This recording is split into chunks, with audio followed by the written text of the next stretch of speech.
अस्सलाम वालेकुम, मैं हूं अस्तर हुसैन मैक एंटरटेनमेंट के साथ। आप लोग देख रहे हैं दूसरी वीडियो और बहुत गैप आ गया। हमने सोचा था परवरिश ड्रामा जब से शुरू हुआ है उसका हम एपिसोड बाय एपिसोड रिव्यू करेंगे, लेकिन कुछ बिजीनेस की वजह से वो हो नहीं सका और एपिसोड्स इतनी तेज़ भागना शुरू हो गई कि वो इतना कुछ मवाद मैंने इकट्ठा करके रखा हुआ था 9 से 10 पॉइंट हर एपिसोड के बना के रखे थे, लेकिन क्योंकि शूट नहीं कर सके, डाल नहीं सके, एडिट नहीं कर सके, तो इस वजह से अब ड्रामा आगे बढ़ा चुके। तो अब एक चीज़ सोचिए कि अब करेंगे ये कि जितने भी पॉइंट जो बना के रखे हुए थे ना उस ड्रामे के, उसकी सबकी एक छोटी छोटी सी एक वीडियो डालेंगे जिसमें सारी एपिसोड कवर कर लेंगे 3 से लेके 16 तक। और अभी जो 17-18 एपिसोड आई है उसका आज हम रिव्यू करेंगे, क्योंकि अब साथ लेके चलना है, क्योंकि वो मोटिवेशन खत्म हो जाती है, ड्रामा आगे चला गया, हम पीछे से रिव्यू कर रहे हैं एडिट करने की और इसकी उसकी, लेकिन अब साथ साथ चलाएंगे ना और पीछे से वीडियो डालते रहेंगे दूसरी वाली एपिसोड की, तो वो एक सिलसिला बरकरार रहेगा। बहरहाल हम रिव्यू की तरफ जाते हैं। पहले ही बात हो चुकी है मीसम नकवी की और ड्रामे की और ओएसटी की और थारी कास्ट की और पहली और दूसरी एपिसोड की भी, लेकिन अब जो 17वीं 18वीं एपिसोड आई है उसके हवाले से अगर बात करें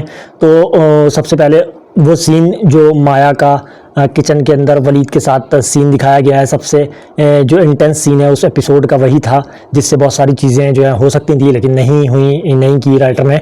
बहरहाल वो सबसे पहले बात करें वलीद की एक्टिंग की, तो वलीद की बहुत सब पूरे ड्रामे में अगर देखें ना तो वलीद की जो एक्टिंग है सबसे क्रूशल और सबसे मुश्किल रोल वलीद का है, क्योंकि उसमें दिखाया गया है कि उसको स्वीट भी बनना है और उसको विलन का किरदार भी अदा करना है, उसको थोड़ा सा नेगेटिव साइड भी दिखानी है।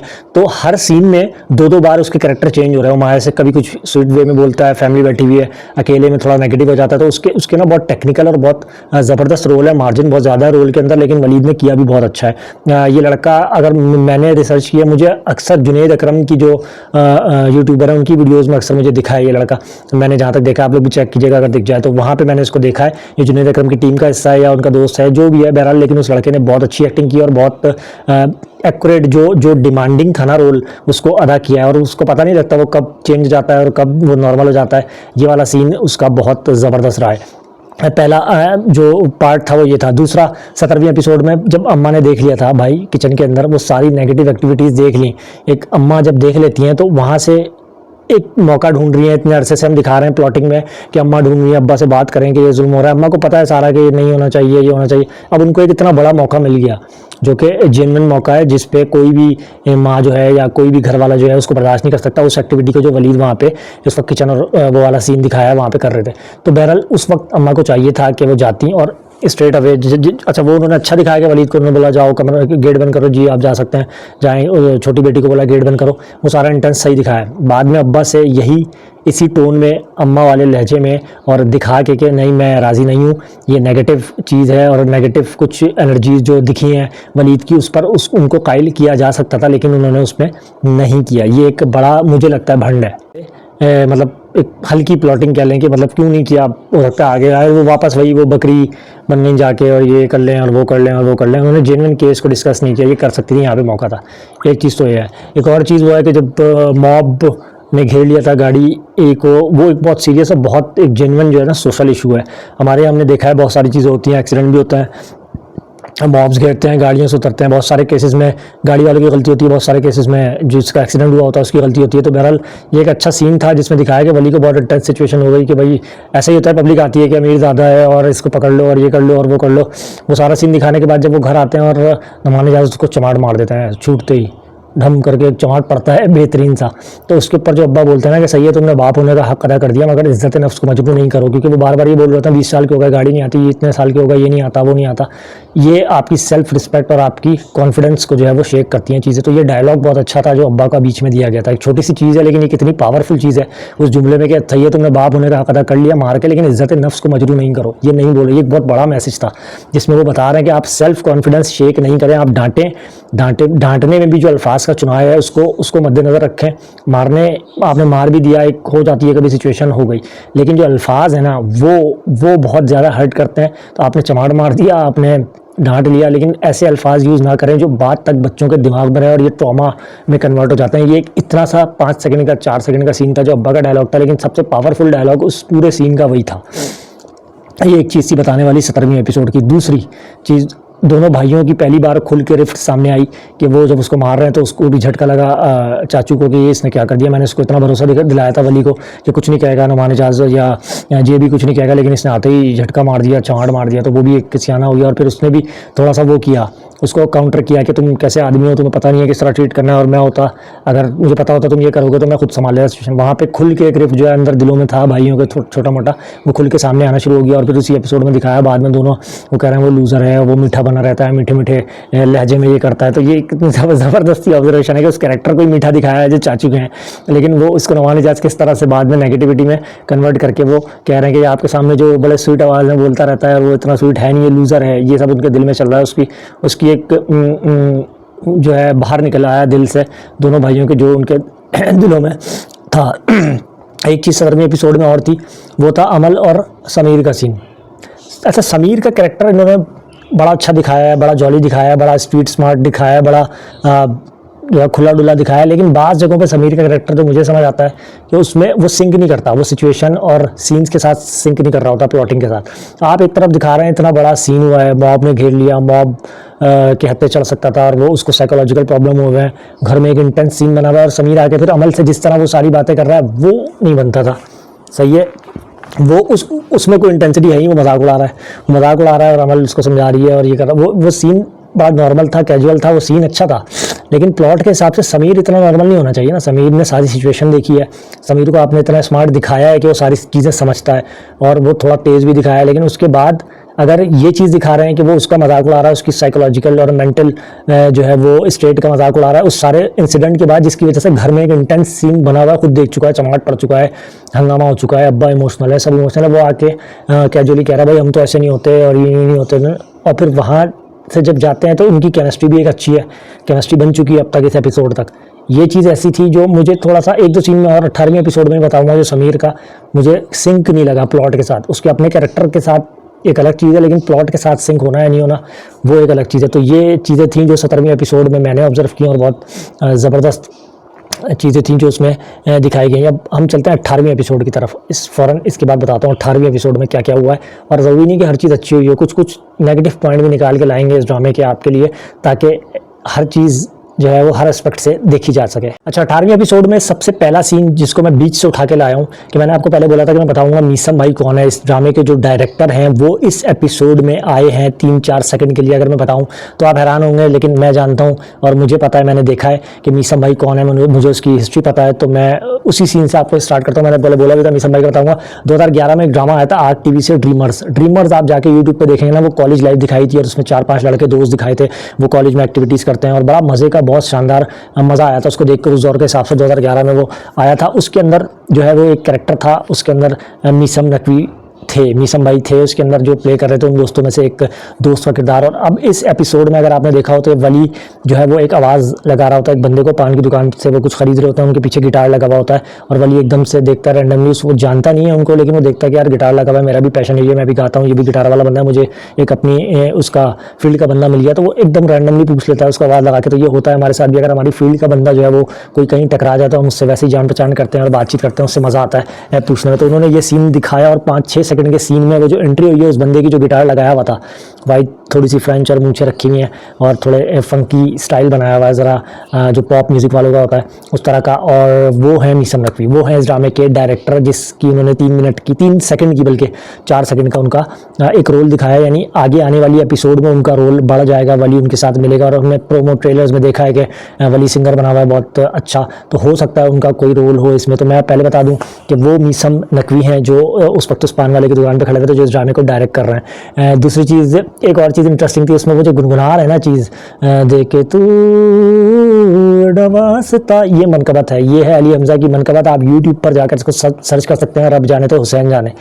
इतनी ज़बरदस्त उन्होंने मतलब अच्छा सा गुनगुनाया है, छोटा सा, तो हमने पकड़ लिया कि भाई ये क्या चीज़ गुनगुना रहे हैं। और वो मनकबत है रब जाने ते हुसैन जाने, इसको आप सर्च करेंगे आपको समझ आ जाएगी कि वो जो है उस कैरेक्टर में जो चीज़ गुनगुना रहे हैं वो एक मनकबत है। मज़ेदार सीन है, वो एक धमक जो उन्होंने छोड़ी है ना एक 3-4-5 सेकंड के सीन में, कि भाई कुछ पॉप म्यूज़िक वाला बंदा जो है उसको मिला और आगे जाके स्टोरी कैरी हो सकती है। तो वो एंट्री बड़ी मज़े की लगी मुझे डायरेक्टर के लेवल पर, कि एक डायरेक्टर ने अपनी एंट्री दोबारा दी है ड्रामे के अंदर, तो वो कैसे आगे होगा। तो ये एक बहुत अच्छा सीन था, मुझे लगा कि ये आपको बताना चाहिए, बहुत सारे लोगों को नहीं पता होता ये कौन है बंदा, तो पता होना चाहिए कि वो डायरेक्टर है। दूसरा, जब आपने देखा समीर और हानिया का सीन स्कूल वाला हुआ, वो मेंटल ब्रेकडाउन हुआ, वो बेहोश हो गई, उसके दौरान में जब वो साइन कर रही होती है अपने अब्बा के, तो समीर मना करता है कि रेस्टिकेट हो जाओगी, मैं हूँ, मैं बचा लूँगा, मैं ये कर लूँगा, मैं वो कर लूँगा। उसके दरमियान में वो कहता है कि तुम्हारा भाई है ना, तुम्हारा भाई है ना। इससे पहले हमने देखा बहुत सारी रील्स बनी भी आ रही थी, बहुत सारे लोग ये कह रहे थे कि शायद समीर और हानिया के भी कोई सीन दिखाना है आगे, उन्होंने जिस तरह समीर हानिया में इंटरेस्ट ले रहे थे। लेकिन अब इतना ज़ोर से चीख के उन्होंने दिखाया कि तुम्हारा भाई है ना। पता नहीं आपने गौर किया, उस चीखम चिल्लाने वाले सीन के अंदर उसने ज़ोर से बोला कि तुम्हारा भाई है, बचा लेगा, अपने आप को बोला तुम्हारा भाई है। तो ये वाली कयास राइयाँ तो चली गई कि आगे जाके समीर और हानिया का कोई सीन होने वाला है। तो ये उस सीन में मैंने नोट करके आपको बता दिया। बाकी देखें वो क्या, अगर वो कोई सीन दिखाते हैं तो फिर ये बनता है, इसका मतलब एक ये चीज़ थी। दूसरी चीज़ बड़ा जेन्युइन दिखाया कि वो जो है, हाँ, वो जो सीन दिखाया ना, वो जो माया का सीन है उसके अंदर के, माया की बहन उसका नंबर जो है वो दिल बना के सेव कर देती है, माया का पुक लिख के, और अब्बा जो है वो कॉल देखते हैं, उसमें दिल बने हुए आ रहा होता है। वो पूरा जो उन्होंने एक आर्गूमेंट बिल्ड किया है ना सारा, कि माया को फिर एक ज़बरदस्त तरीके से वो लेके जाते हैं घर में, एक हंगामा मचाते हैं, कॉलेज बंद कर देते हैं। ये मुझे अच्छा लगा कि बहुत सारे ड्रामों में ना होता है, बहुत एक थिन सा सीन दिखाते हैं जिसका कोई वजूद नहीं होता, जो नहीं हो सकता था, एक ज़बरदस्ती का सीन बनाते हैं और उसकी बेस पे पूरे ड्रामे का आगे की स्टोरी बना देते हैं, या कोई ऐसा बड़ा सीन बना देते हैं जैसे इसके अंदर बनाया है इन्होंने। पूरा माया वाला सीन जो बनाया है, कॉलेज बंद होना, लड़ना, अब्बा का डांटना मारना, वो कोई ऐसे हल्के सीन, उसकी बेस हल्की नहीं बनाई, उसकी बेस बहुत जेन्युइन लगी। यानी माया की बहन सेव कर रही है नंबर, ये होता है अक्सर, ये आप देखेंगे तो बहुत सारी शरारत में बच्चे या बहनें या जो भी आपके क्लोज फ्रेंड्स हैं वो कर देते हैं, वो करके भूल गया। वो एक जेन्युइन के दिखा, कॉल आ गई, कॉल पे देखा वही नाम आ रहा है दिल बने हुए, अब्बा ने इत्तेफाक से उठा लिया कि वो भूल गई, मोबाइल नहीं देख लिया। बहुत जेन्युइन बेस बनाई उसकी और उसको लेके आगे कैरी किया। ये एक अच्छी चीज़ लगी कि पूरी वर्किंग हुई हुई थी उस सीन के ऊपर, बल्कि अगले सीन्स उस सीन पर डिपेंड कर रहे थे। आपकी प्लॉटिंग उस छोटे से सीन पर डिपेंड किया जो माया का उसने नंबर सेव कर लिया था छोटी बहन ने। ये जीनियस राइटिंग कहेंगे इसको, अच्छी राइटिंग कहेंगे इसको। दूसरी चीज़, वली और आनिया, वली और आनिया का जो कन्वर्सेशन थी इस एपिसोड में, 2-3 चीज़ें अच्छी जो क्रक्स थी वो कन्वर्सेशन थी। तो बहुत सारे लोग इसको बहुत पसंद कर रहे हैं, ठीक है, लेकिन बहुत सारे लोग इसीलिए पसंद कर रहे हैं क्योंकि वो आइडियल चीज़ नहीं है। मतलब अब आप कहेंगे ये क्या कह रहा हूँ मैं, बहुत सारे लोग इसको पसंद ही इस वजह से कर रहे हैं कि ये जनरल चीज़ नहीं है। बहुत सारे बहन भाई इस तरह बात नहीं कर रहे होते उमूमन। आपने समीर और अमल का केमिस्ट्री देखी है, वो किस तरह कर रहा होता है छोड़ में, वो जेन्युइन है। 90% 80% लोग का रिलेशन बहन भाई का वो वाला होता है। बहुत कम ऐसा होता है जो वली और आनिया को दिखाया ना, वो अपनी डिस्कस कर रहे हैं, बता रहा है अब्बा के बारे में, वली बता रहा है अब्बा की नेचर को। उसमें ये चीज़ भी इस्टेब्लिश की है कि वली कितना जानता है अब्बा को, जब तुम पैदा हुई थी तो अब्बा ने ये किया, मैं हुआ तो ये किया। तो यानी उसने सारी ऑब्जर्वेशन करके रखी हुई है कि मुझे अब्बा ज़्यादा हार्श और टफ टाइम देते हैं, तुम्हें नहीं देंगे, तुम टेंशन नहीं लो। वो इस तरह से उसको तसल्ली कर रहा है, कोप अप कराने की कोशिश कर रहा है। तो ये सीन तो बहुत अच्छा था, ब्यूटीफुली क्राफ्टेड कहेंगे उसको, और बहुत अच्छी चीज़ें उसमें बताई, मोटिवेशन बहुत अच्छी थी, सेल्फ कॉन्फिडेंस बहुत बूस्ट किया उसमें। लेकिन उमूमन ये चीज़ प्रैक्टिकल होती नहीं है, लेकिन शायद ड्रामा फिल्मों में यही चीज़ दिखाई जाती है। हर चीज़ ओरिजिनल दिखाई भी नहीं जाती कि बिल्कुल ओरिजिनलिटी दिखा दें। कुछ ना कुछ आपको इस तरह के मैसेजिंग के लिए कैरेक्टर्स इस तरह के सीन दिखाने पड़ते हैं। तो मेरा इसमें ये स्टांस था। बहुत सारे लोग कहते होंगे शायद ऐसे होते भी, ऐसा नहीं है कि बिल्कुल ऐसा होती नहीं है कन्वर्सेशन, ज़ाहिर होती है, लेकिन उसमें जो चीज़ें दिखाई हैं वो बड़ी ज़बरदस्त थी। सेल्फ बिलीफ की जो टॉक्स दिखाई है समीर और उसके दरमियान, वो भी बेहतरीन चीज़ थी। तो मेरा 2 साइड हैं इस पर कि एक तो ये जनरली होता नहीं है, लेकिन अगर उन्होंने दिखाया तो उन्होंने बड़ा अच्छे से दिखाया है, ये है मेरी साइड इसके ऊपर। बाकी एक सीन जो मुझे और ऑफ लगा वो ये था कि समीर का आनिया के पेपर ले जाके अपनी अम्मा को दे देना। मैंने पहले भी कहा था 17वें एपिसोड में, मुझे समीर की पर्सनैलिटी जो उन्होंने शुरू से दिखाई है, उस पर्सनैलिटी के हिसाब से समीर ने जो 2-3 हरकतें की हैं वो नहीं बनी। समीर को इतना स्मार्ट दिखाया, उसकी केमिस्ट्री वली से इतनी दिखा चुके हैं कि वो ये चीज़ें जाके डायरेक्ट वली से दिखा सकता है, वली को बता सकता है। अम्मा अब्बा से आनिया अगर छुपा रही थी, लेकिन उसने अपनी अम्मा को बता दिया, और बिल्कुल मुझे नहीं पता कि उसमें डायलॉग इसके कि मुझे समझ नहीं आई क्या करना है सिचुएशन में, मैंने कहा आपको बता दूँ, ये कर दूँ। आपने वली समीर को इतना हल्का नहीं दिखाया। वो बाइक लेके भी चला जाता है अब्बा से पूछे बगैर, वो फंटर भी है, वो गली मोहल्ले में भी इधर उधर कर लेता है, वो अपने मामला निपटा लेता है, घर तक नहीं आने देता। लेकिन आपने इधर जाके उसको बकरी कर दिया कि ये बड़ा मैटर है, तो मैंने कहा ये बता दूँ, मुझे वो समझ नहीं आया। लेकिन इसका दूसरा पहलू देखेंगे तो उसके अंदर उन्होंने ये दिखाने की कोशिश की है शायद कि उनके अम्मा अब्बा जो उसके वली और आनिया के हैं, वो दोनों अपने अम्मा अब्बा से कोई चीज़ शेयर नहीं करते, डरते हैं, उनको साइकोलॉजिकल प्रॉब्लम्स हैं, ट्रॉमाज हैं।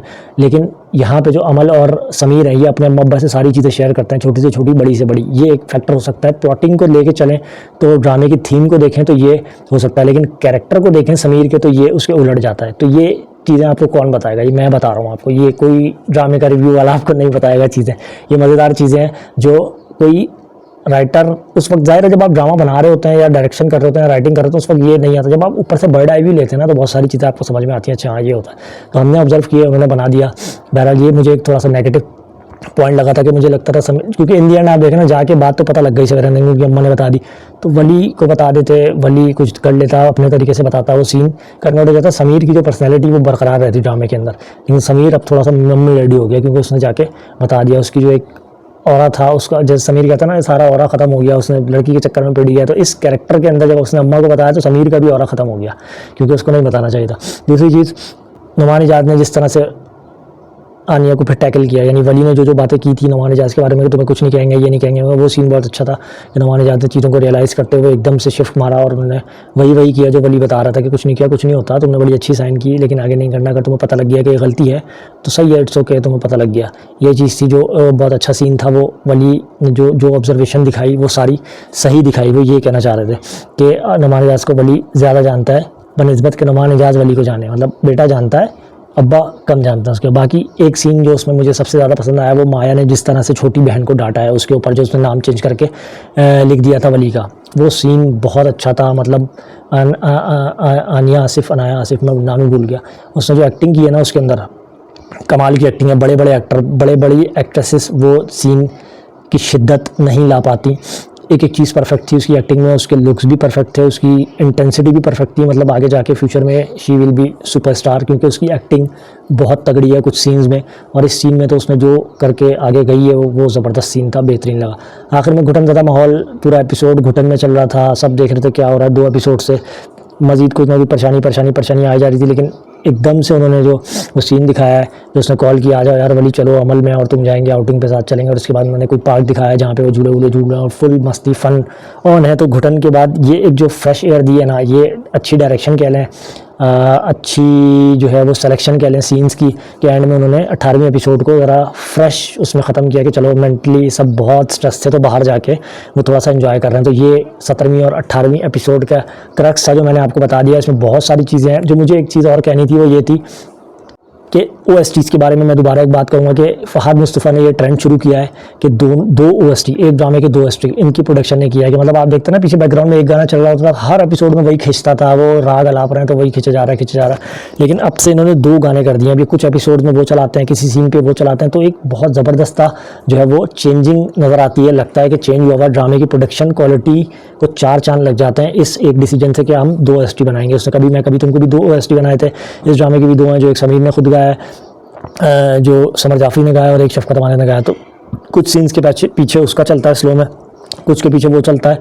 तो ये एक टेक्निकल चीज़ जो प्रोडक्शन की है वो बेहतरीन है, जिसको फॉलो किया जाना चाहिए। आगे मज़ीद चीज़ें बेहतर हो सकती हैं, लेकिन ARY का ये ड्रामा अभी भी स्क्रीन पे छाया हुआ है। कोई भी ड्रामा है इसके आगे, फ़िलहाल जियो से जो ड्रामे आ रहे हैं, हमसे आ रहे हैं, अच्छे ड्रामे आ रहे हैं, ग्रीन से आ रहे हैं, मैं करूँगा तो उस पर रिव्यूज़ कुछ ड्रामों के, लेकिन अब तक के लिए बेहतरीन ड्रामा था। और मज़ीद रिव्यूज़ जो बीच के बचे हैं उनकी एक वीडियोज़ बनाऊँगा, आपने देखनी है वो वीडियोज़ भी कि क्या क्या पॉइंट मैंने डिस्कस किए हैं और क्या क्या दिखाया गया है। तब तक के लिए अल्लाह हाफ़िज़। चैनल को सब्सक्राइब ज़रूर कर दें। अगर कोई ड्रामा आपको लगता है कि करना चाहिए जिसका रिव्यू इतने टेक्निकल चीज़ों के साथ, तो मुझे कमेंट में ज़रूर बता दिएगा। अल्लाह हाफ़िज़।